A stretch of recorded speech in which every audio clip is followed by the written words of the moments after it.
한번 따라 하실까요? 예수 그리스도의 치료 선포로 무장하는 신앙.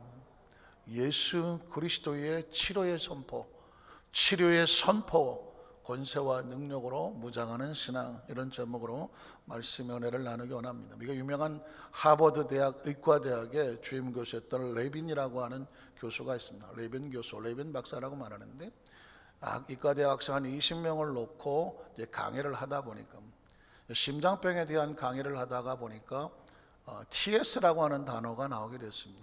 우리 인간은 심장이 하나밖에 없지만 방은 두 개거든요. 좌심방, 우심방.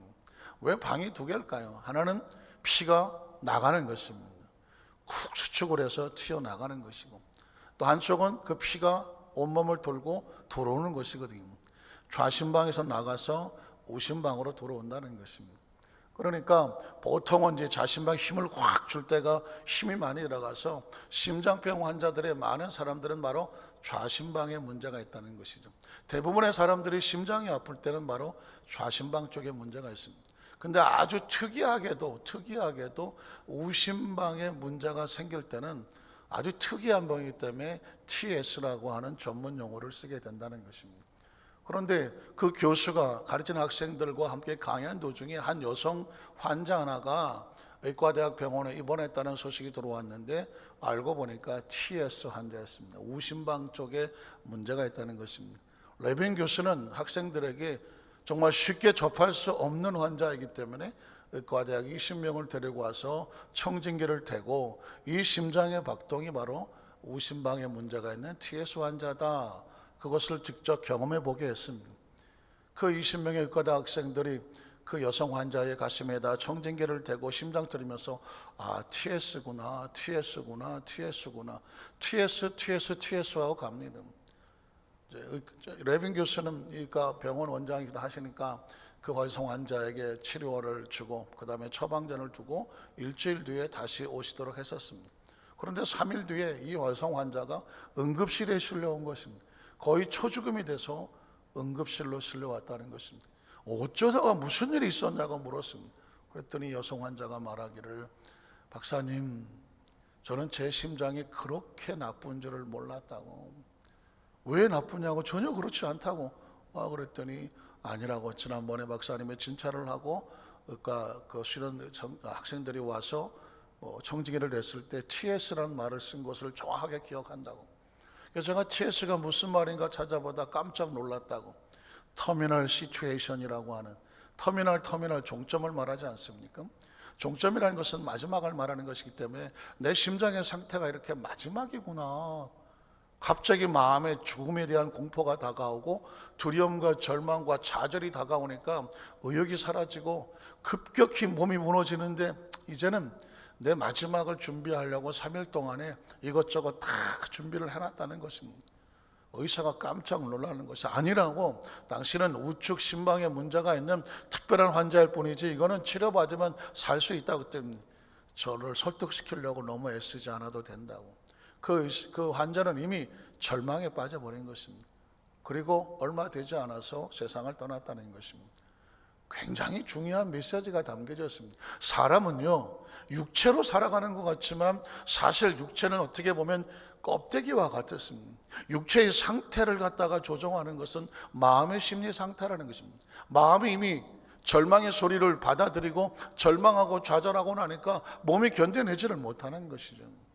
그 비슷한 시기에 레빈 교수에게 또 하나의 사건의 스토리가 벌어지는데, 그것은 뭐냐면, 이 심장은 아까도 제가 말씀드렸지만 좌심방, 우심방이 있는데, 좌심방에 피가 솟구쳐 나갈 때 쿵 하고 하는 제1의 음이 들린다는 것입니다. 그걸 심장의 제1음이라고 말합니다.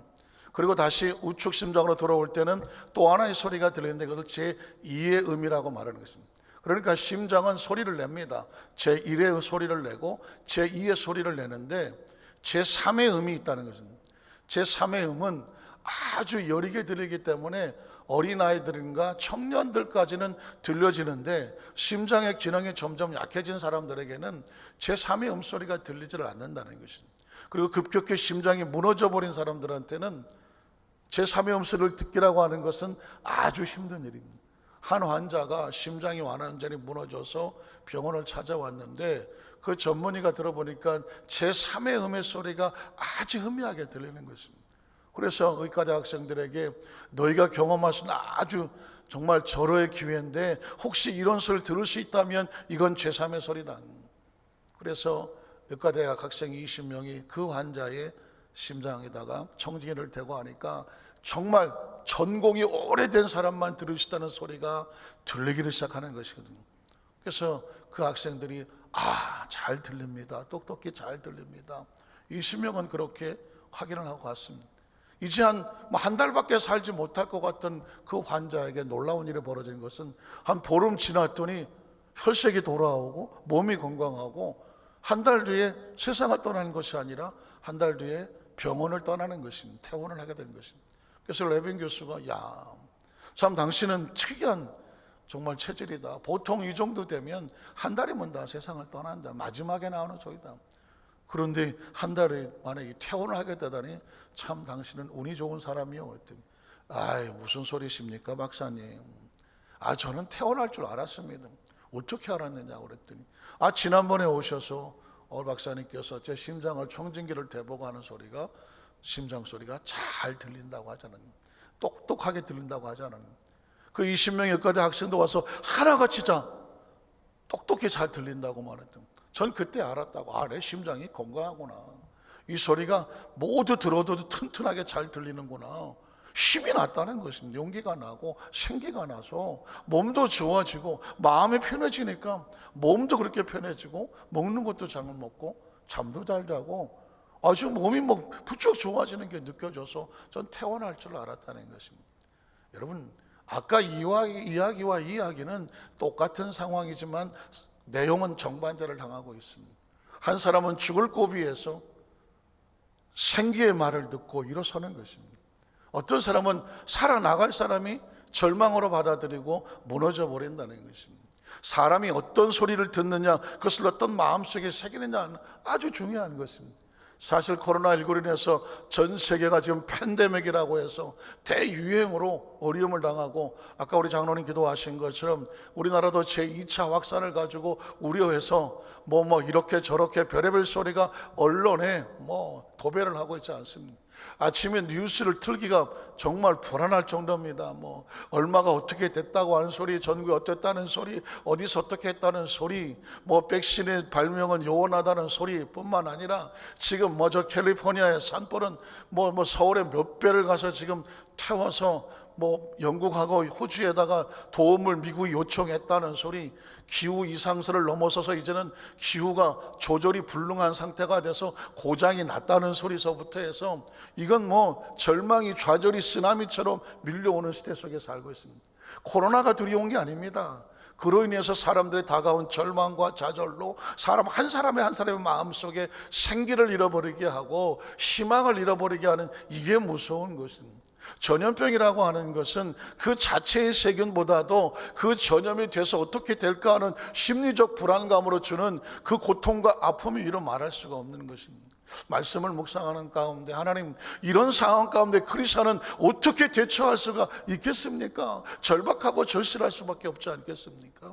성경 말씀 있는 가운데 처절한 절망과 좌절 가운데 주님은 뭐라고 말씀의 권세와 능력을 선포해 주셨더라고요. 하나님의 사람들은 떡으로 살지 않고 말씀으로 산다. 말씀을 붙잡고 산다. 그것은 육신의 생명이 아니라 영의 생명이고 영적 무장을 할 때 하나님의 말씀이 우리 마음속을 치고 들어와 점령해 주어야 세상을 밀고 나갈 수가 있는 것입니다.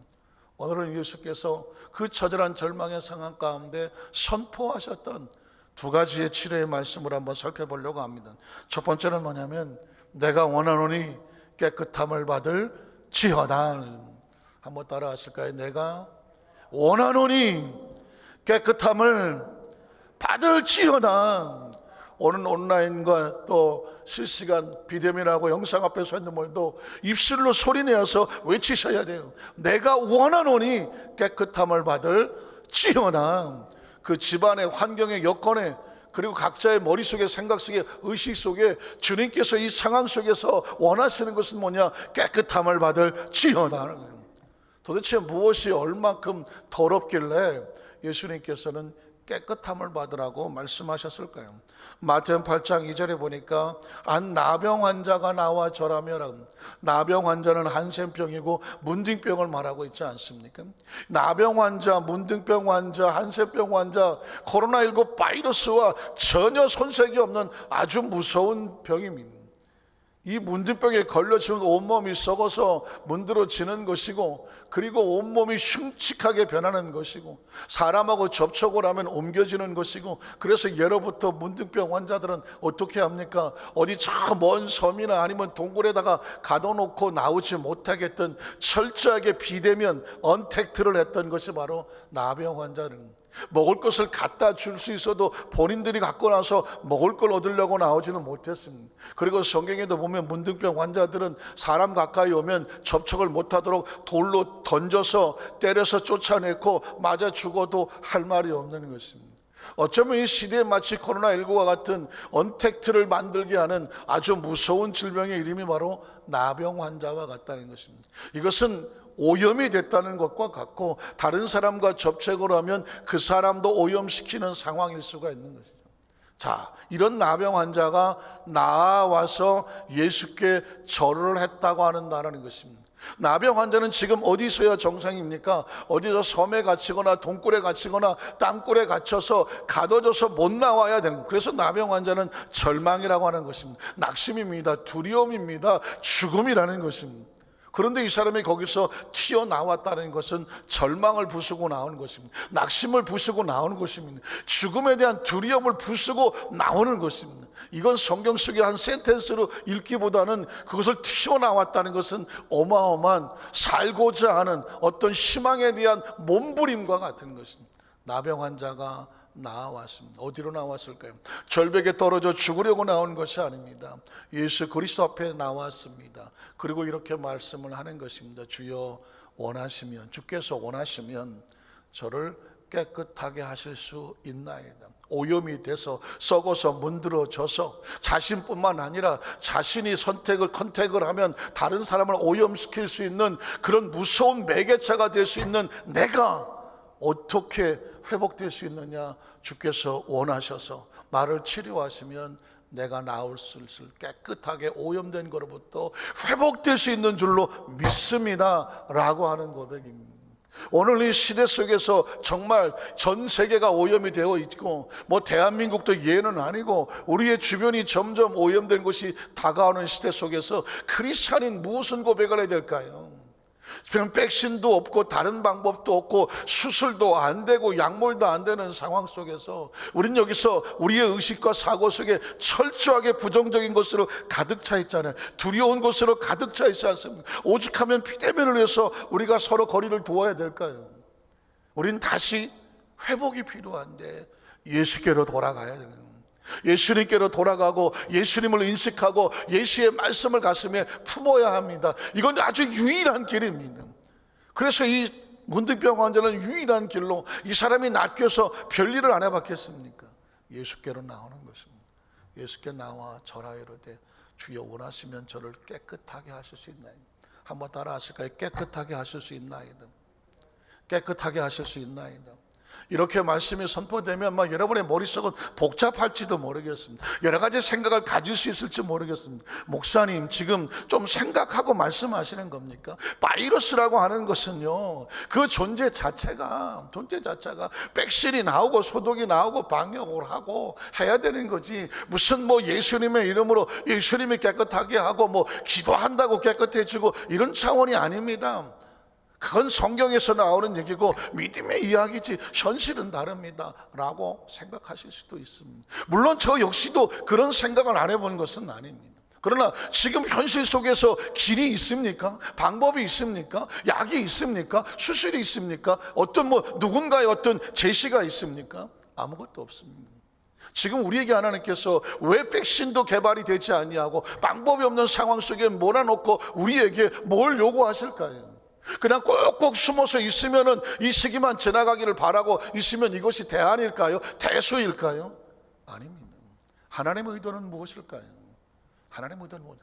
우리를 둘러싸고 있는 포장된 의식된 신앙의 동굴과 껍질을 깨고 나와야 돼요. 다시 원점으로 돌아와서 다시 하나님 앞에 서 있어야 되는, 다시 단순한 믿음을 가지고 나병이 어떻게 났습니까? 못 났습니다. 그런데 그걸 뚫고 나왔던 것처럼 그리스도는 다시 바이러스 앞에서 하나님, 여기서 말하는 깨끗한 것은 하나님의 은혜를 구한다라고 우리의 의식 체계, 잠재 의식, 무의식, 신앙의 체계를 다시 채우고, 이래서 안 되고 저래서 안 되고 이거 안 될 것 같은 내 계산을 다 내려놓고 다시 하나님 앞에서, 바이러스 앞에서는 우리가 어떻게 해야 됩니까? 라고 하나님 앞에 다시 묻는 자세가 필요한 거예요.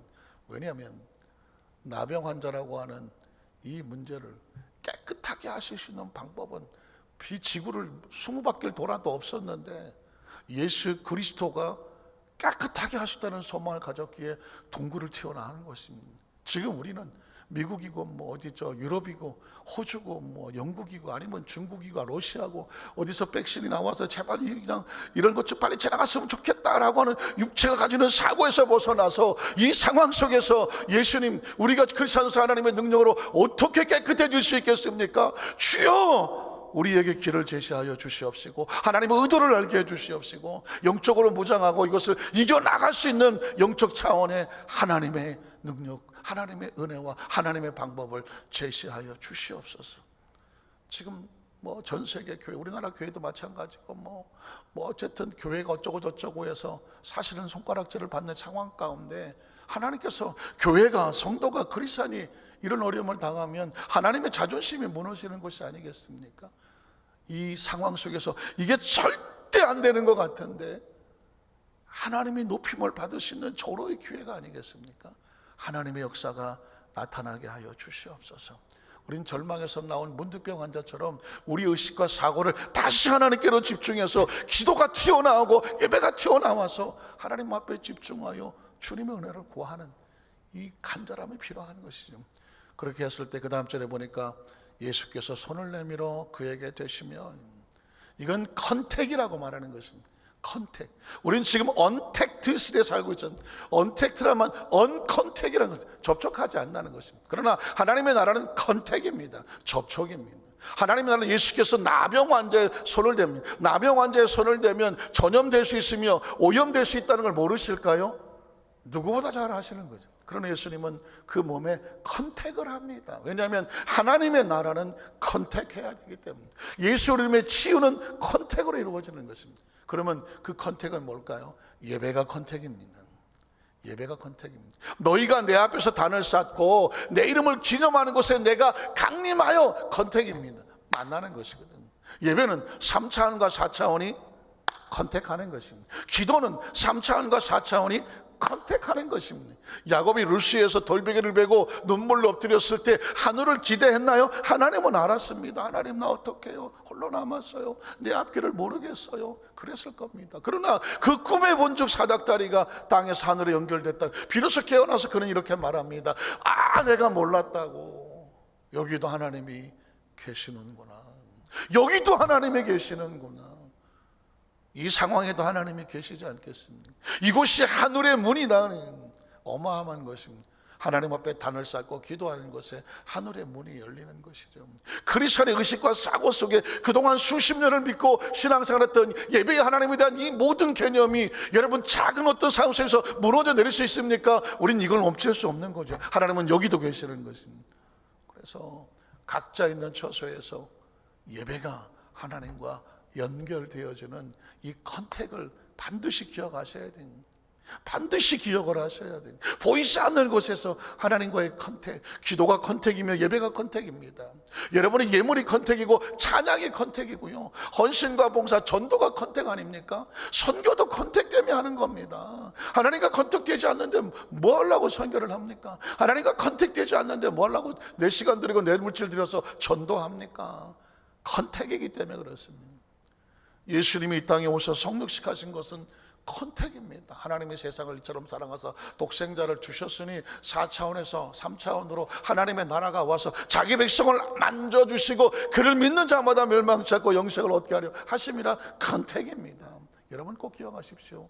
하나님의 자녀들은 하나님과 뗄래야 뗄 수 없는 컨택된 존재들입니다. 그래서 상황은 여러 가지 있고 어렵다고 힘들다고 할지라도 그 심령은 하나님의 줄과 절대로 놓치지 않아야 되는 것이고, 마귀는 어떻게 해서든지 그 줄을 끌어내려고 언컨택하게 만들려고 할 것이고, 우리는 어떻게든지 컨택하려고, 하나님과 접촉하려고 하는 것입니다. 예수님께서 문득병 환자에게 나아라 그러면 끝나지 왜 손을 대십니까? 컨택입니다. 이제 너는 내 백성이다, 하나님의 자녀다. 이제는 회복과 치유가 임한다는 것과 같습니다. 오늘 우리에게 원하는 것은 하나님의 컨택을 원하는 것입니다. 예배 가운데, 기도 가운데, 또 하나님 앞에 마음을 심려 간절히 간구할 때, 하나님, 우리에게 하나님의 컨택을 주시옵소서. 세상은 우리를 컨택하게 만들지만 하나님은 우리를 컨택하게 해주시고, 그게 이제 안고 가시는 게 컨택 아닙니까? 손잡아 주시는 게 컨택 아니십니까? 품고 가는 게 컨택입니다. 성령님은 밖에 있는 것이 아니라 우리 안에 있다는 이유를 왜 씁니까? 컨택이기 때문에 그렇습니다. 그래서 그 다음 절에 보면 이렇게 말합니다. 내가 원하노니 깨끗함을 받아라 하시는 것입니다. 수천 번 수십만 번 들었던 말씀이라고 할지라도 주께서 원하시는 것은 뭐냐면, 내가 원하노니 깨끗함을 받을지어다. 이 상황은 하나님께서 원하시는 상황은 절대로 아닐 것입니다. 코로나19는 절대로 하나님께서 원하시는 상황이 아닙니다. 비록 하나님께서 혹시라도 우리가 알지 못하지만 내가 전염병을 보낸다고 할지라도 이유와 목적이 있는 것이죠. 어떻게 합니까? 땅에 엎드려 회개하고 무엇이 잘못됐는지 하나님께로 돌아와요. 심령이 하늘을 바라보면 그 전염병은 떠나가는 것입니다. 전염병이 창궐하는 것은 하나님의 뜻은 아니다. 하나님이 혹시 사용하신다고 할지라도 우리가 하나님께로 돌아오면 그것은 하나님이 제어하시겠다고 말해요. 너희가 나의 낯을 구하고 내 앞에 엎드려 날 기도하고 내 얼굴을 구하면 내가 강림하여 그 땅을 고치고 너희 죄를 사하겠다고 말씀하지 않았겠습니까? 그러니까 주께서 원하시는 것은 뭐냐면 깨끗함을 받으라는 것입니다.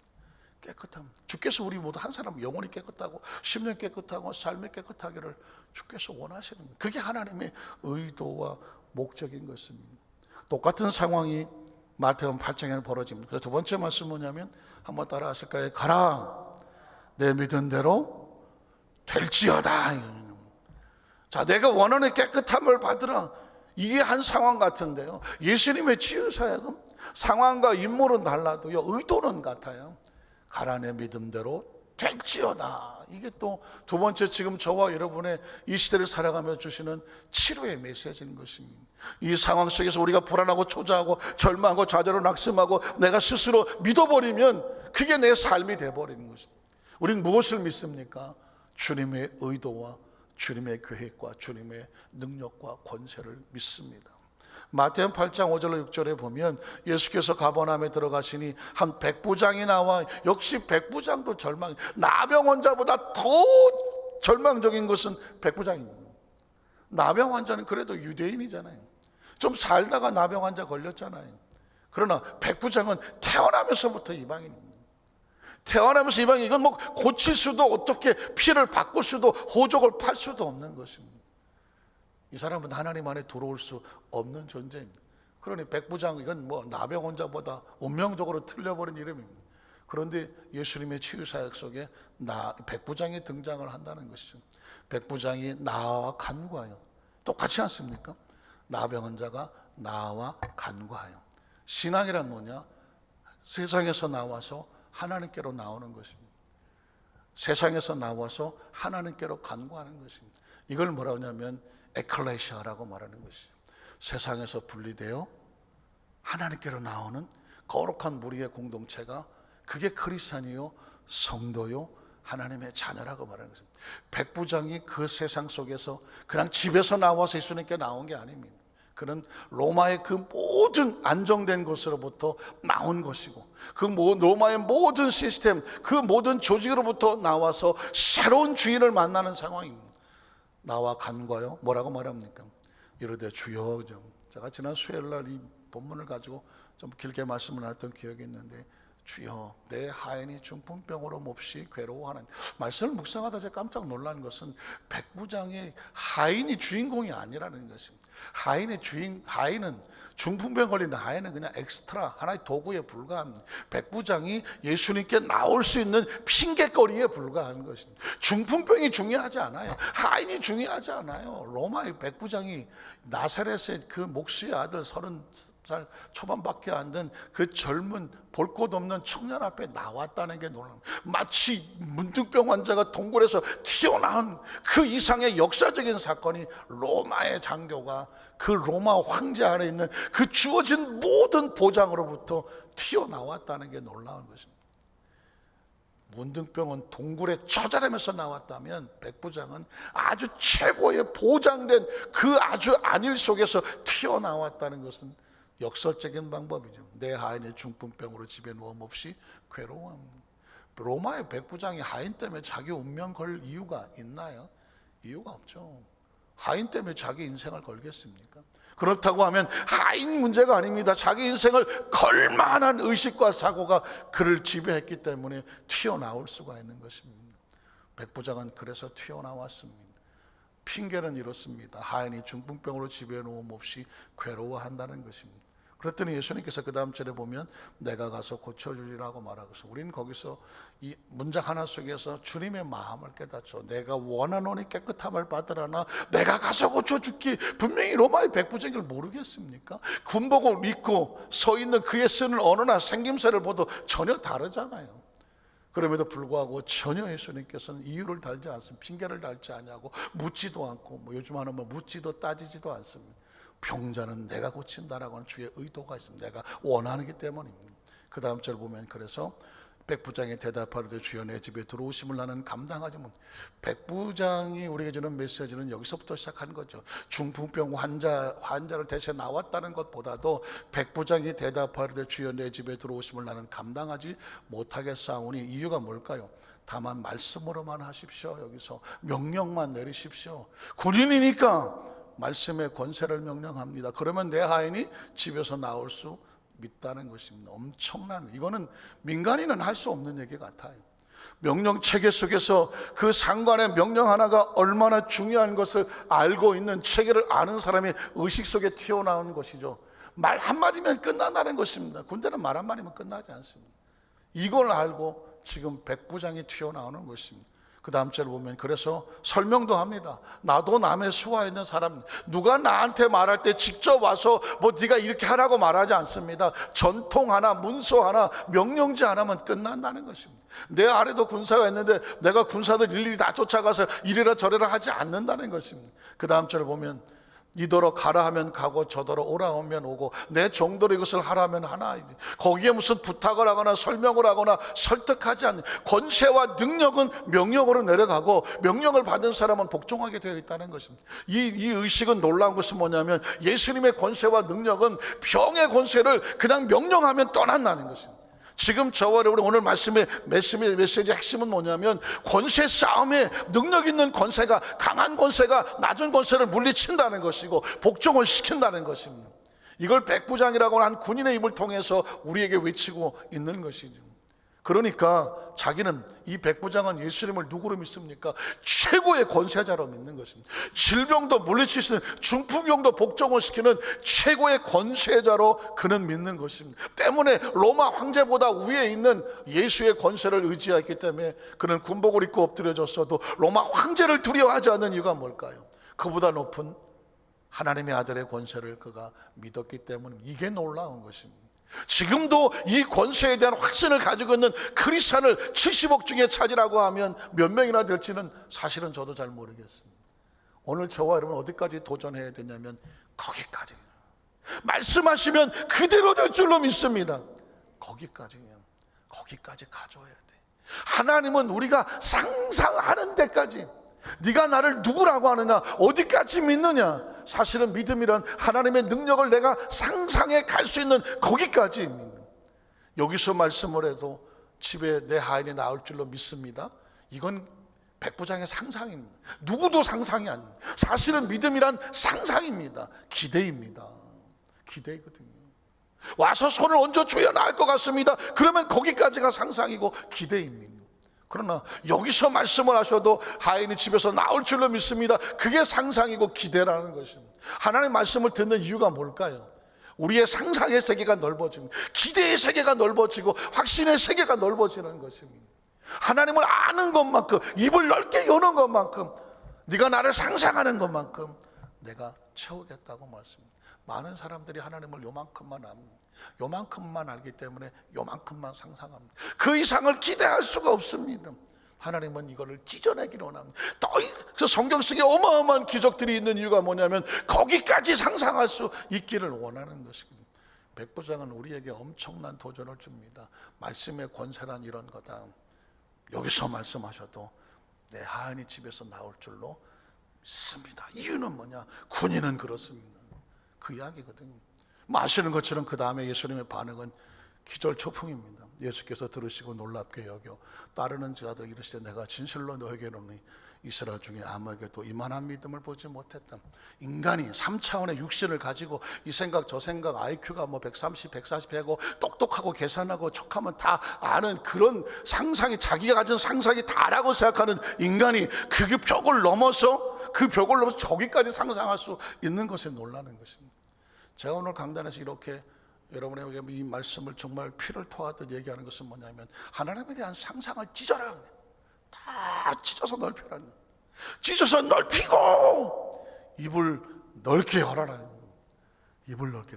나는 너를 애굽 땅에서 인도하는 야훼 너의 하나님이다. 애굽 땅에서 나올 때 10가지 재앙을 쏟아서 찢었던 그걸 기억해라. 그리고 여기까지 인도하면서 너를 먹였던 구름기둥과 불기둥과 홍해수를 찢고 만나와 매추에 쏟아 놓았던 그 하나님을 잊어버리지 말아라.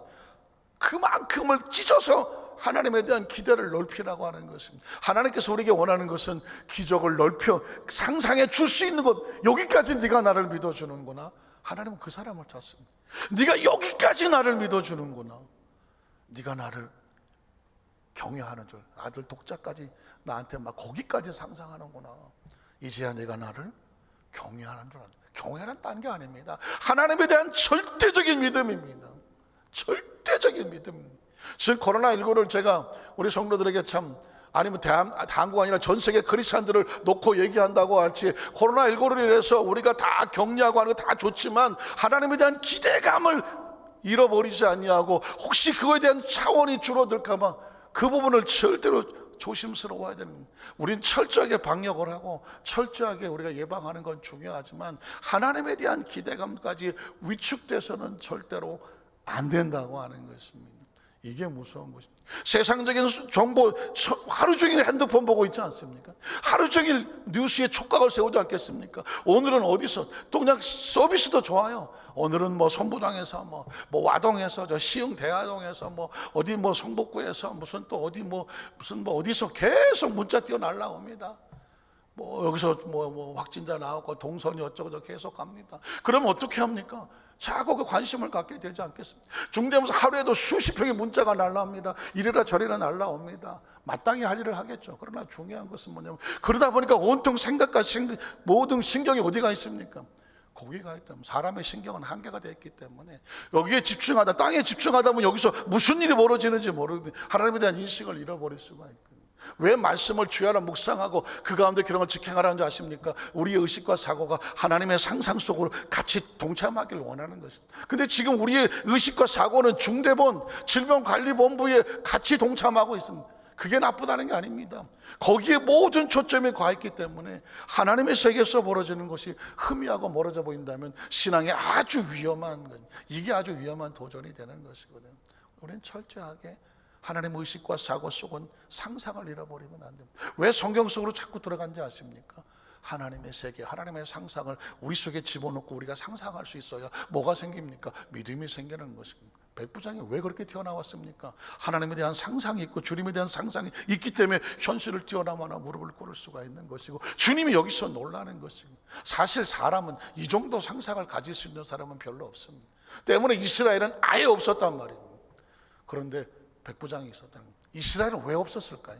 그들이 가지고 있는 성경 속에 우리는 아브라함의 자손이고, 우린 가만히 있어도 다 하나님 안에서 우리가 다 그냥 철통적으로 선택한 민족이고, 그들은 의식과 사고 속에 하나님에 대한 그 상상의 나를 피고 싶은 열정과 열망과 몸부림이 안 보이는 것입니다. 오히려 반대로 우리끼리만 잘 먹고 잘 살고, 저것들은 하나님 나라에 들어오면 안 된다고 하는 어떤 카테고리 속에, 자기들의 구속 속에 갇혀 있었기 때문에 예수님께서 그거를 깨려고 하는 것입니다. 그래서 그 다음 절은 다 그런 얘기입니다. 이만한 믿음을 보지 못한 너에게로 내 동서로부터 많은 사람이 이르러 아브라함과 이삭 야곱과 함께 천국은 딴 게 아닙니다. 하나님의 나라의 상상과 그 믿음의 기대 속에 앉으려니와, 너희는 그 다음 절을 보면 그 나라의 본 자손들은 아브라함의 자손입니다. 바깥 어두운 데 쫓겨나 거기서 울며 이를 갈게 되리라. 다른 게 아닙니다. 하나님께서 이 어마어마한 세계를 알려줬는데 불구하고 한쪽 구탱이에 편협된 생각을 가지고 있으니 이 엄청난 세계를 맛보지도 못하고 상상도 못하니 그 자체가 절망이고 저주인 것이죠. 이를 갈게 되리라. 그리고 다음 절에 보면 예수께서 백부장에게 이르실 때 가라, 내 믿은 대로 갈 거예요. 지금 믿고 있는 대로, 상상하는 대로, 기대하는 대로 될지어다. 이게 예수님께서 우리에게 오늘 선포하고 계시는 메시지입니다. 저는 이제 신앙생활을 어려서부터 지금까지 해오면서 가장 위기가 무엇이냐면, 그 거대한 세계가 하나님에 대한 거대한 상상력이 성경 속에 무한대로 펼쳐지고 있음에도 불구하고 한쪽 구탱이에 고정된 관념을 가지고 하나님을 바라보지 못할 때, 기대하지 못할 때, 이게 달 거야, 이렇게 하는 게 다야, 요거면 됐지 라고 하고 하나님을 제한하는 이게 가장 신앙의 위기라고 생각합니다. 하나님께서 우리에게 원하는데 제한하는, 하나님의 능력을 제한하지 말라. 하나님의 능력을 제한하면 세상은 끊임없이 하나님을 제한시키려고 할 것입니다. 너는 거기까지야. 너는 거기까지, 너도 거기까지, 다 거기까지라. 이건 우리의 능력이에요.